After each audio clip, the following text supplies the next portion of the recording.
Praise the lord. చాలామంది రక్షణ పొందుకోవాలని ఎంతగానో ఆశపడతారు. ఈరోజు నీవు కూడా రక్షణ పొందుకోవాలని ఆశపడుతున్నావా? అయితే మనము రక్షణ పొందుకోవాలంటే మొదటిగా చేయవలసింది పరిశుద్ధ గ్రంథం ఏం సెలవిస్తుందో చూద్దామా?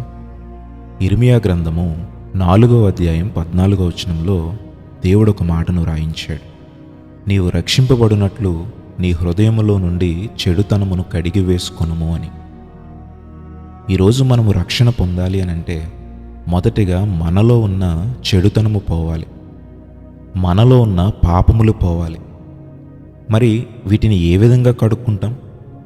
ఇప్పుడు మన శరీరం మీద ఏదన్నా బురద పడినప్పుడు మనము నీటితో కడుక్కొని ఆ బురదను పోగొట్టుకుంటాం. మన షర్టు మీద కానీ మన బట్టల మీద కానీ మరక పడినప్పుడు నీళ్లతో మనము కడిగి ఆ మరకలను పోగొడుతూ ఉంటాం.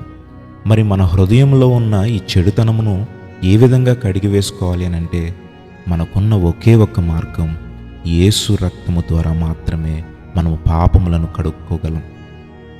ఈరోజు ప్రభువువారు మరి ఎందుకు భూమి మీదకు వచ్చి తన ప్రాణాన్ని సైతం త్యాగం చేశారు, తన రక్తాన్ని కార్చారు అని అంటే నీ మీదున్న నా మీదున్న ప్రతి పాపమును కడిగి వేయుటకు అనే విషయాన్ని మర్చిపోవద్దు.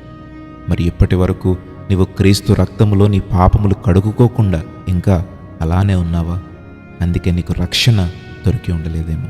ఈరోజు నీవు రక్షణ పొందుకోవాలని ఆశపడుతున్నట్లయితే నీ ప్రతి పాపమును దేవుని సన్నిధిలో ఒప్పుకొని యేసే నిజదేవుడని నువ్వు ఎప్పుడైతే అంగీకరించి తన రక్తముతో నీ పాపములను కడుక్కుంటావో దేవుడు నీకు రక్షణ ఇవ్వడానికి సిద్ధంగా ఉన్నాడు. Praise the lord.